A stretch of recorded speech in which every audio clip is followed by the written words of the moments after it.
Newcastle 1, Manchester City 1. Frank Leboeuf joins us from France. We'll be hearing from Frank in a moment. But overall, a draw's a fair result, yeah, for this game?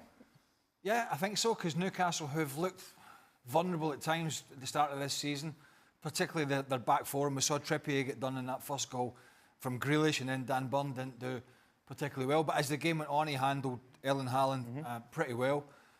They were limited to those sort of volleys that we saw from Bernardo Silva. There was one from Phil Foden when he came on in the second half.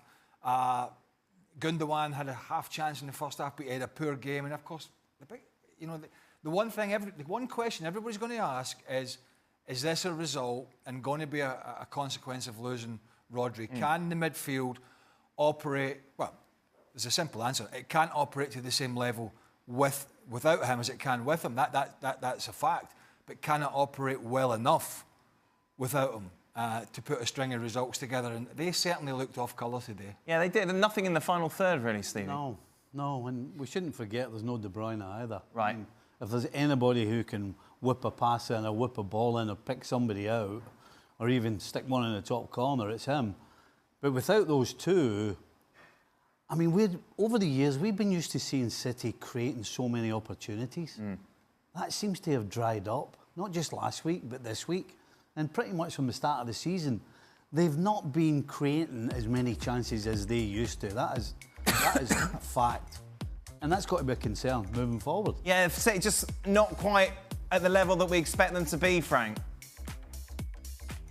No, we kind of frustrated by their performances, and I already alluded it last game that they played, and today again, where I really feel that there is no player who can change the pace of their game. Of course, we know what Guardiola wants, and try to fatigue the opponent, keep the ball, turn around, kind of a handball game. But we don't know. We don't see, except maybe Doku, anybody capable of taking on players, changing the pace. It's always the same rhythm, kind of. And because you don't have De Bruyne and now you don't have Rodri, you feel that they will never find that fantastic assist that those players are capable of giving to Haaland or some others. So yeah, we are kind of frustrated, but overall, I would say that they've been clinical the first half. They only created that chance that Guardiola has transformed as a goal in the first half. But otherwise, yeah, we don't see what we want to see because of those players that we have on the field. But maybe it's because the two players who were the main distributors of those goals are not there. Also thinking around Foden not starting. I know, obviously, we had the Euros, but we're almost in October now. Well, I think that one of the things is, and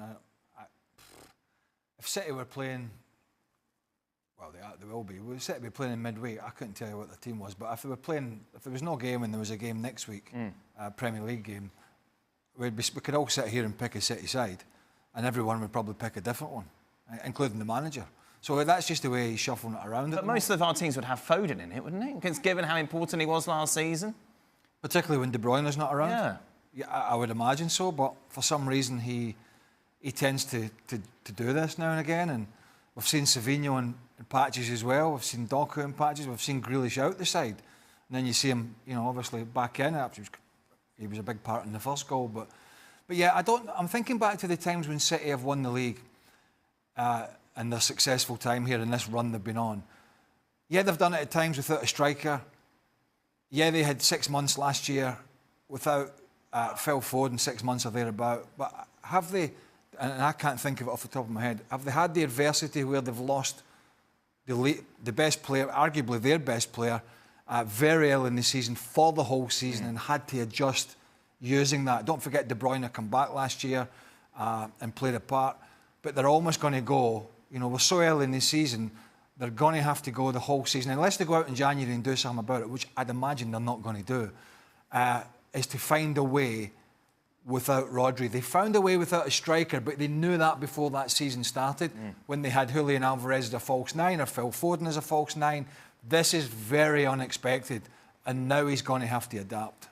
I really don't understand why he wouldn't play Foden. Right. It doesn't make any sense. I understand, if you've got Rodri and you've got De Bruyne, and you try to just quietly and calmly bring Foden back in after his World Cup or whatever it was. Yep. The Euros. But that's not the case. You need somebody in there. You telling me that you really think that Rico Lewis in there and Foden on the bench is the best way forward against a side who are fighting to be in the top 4? I don't understand it. It makes no sense at all. Every other manager on the planet, when they have Phil Foden fit and they don't have the 2 players that are as important as him, you're straight in. You're in the team. Because you need to win games. You can't be overly clever. He just seems to be being overly clever right now, as far as Foden's concerned. He's obviously a big fan of Rico Lewis, isn't he? But you can always put Gundogan a little bit deeper. You know, we've talked about Gundogan playing a deeper role on his own. That's not going to work. But he's got Kovacic there. So he can do a little bit of a hybrid. You could play Phil Foden in that number 10 role where he's been excellent, where he'll create things, where he'll drift into wide positions, where he'll give... You know, if Phil Foden gets turned in these positions, then Erling Haaland's going to win a watch. You know, because he's going to be able to poke those little balls through. So that's kind of a little bit of a head scratcher, but we'll see what Guardiola comes up with in the next few games and over the next few months. But as I said, this is something that's sort of cropped up on him, and it's such an important cog in the wheel that has gone missing that it is going to be really interesting to see how he's going to shuffle the troops to make the... Man City player ratings versus Newcastle.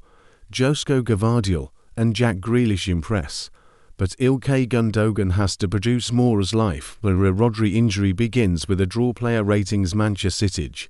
Gvardiol, Grealish, Gundogan. Premier League future last versus Manchester City. Pep Guardiola's side dropped points for the second successive Premier League game as they began life without their Spanish midfielder. Man City player ratings versus Newcastle. Josko Gvardiol and Jack Grealish impress, but Ilkay Gundogan has to produce more as life for a Rodri injury begins with a draw. Player ratings Manchester City. Gvardiol, Grealish, Gundogan. Premier League future last versus Manchester City. Pep Guardiola's side dropped points for the second successive Premier League game as they began life without their Spanish midfielder. Josko Gvardiol's individual brilliance was cancelled out by Anthony Gordon's penalty as Manchester City were held to an entertaining 1-1 draw at Newcastle on Saturday. Newcastle shaded the first half when it came to chances, until a moment of brilliance from Gvardiol in the 35th minute.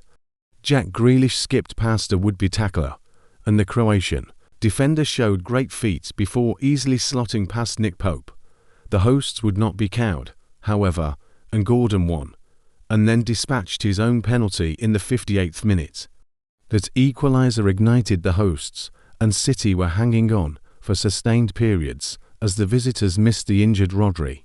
Both teams pushed for a winner late on, and Bernardo Silva nearly won it in second half stoppage time. His vicious volley was parried by Pope, but in the end, City had to settle for a point that leaves their place at the top of the Premier League table vulnerable. GOAL rates City's players from St James Park.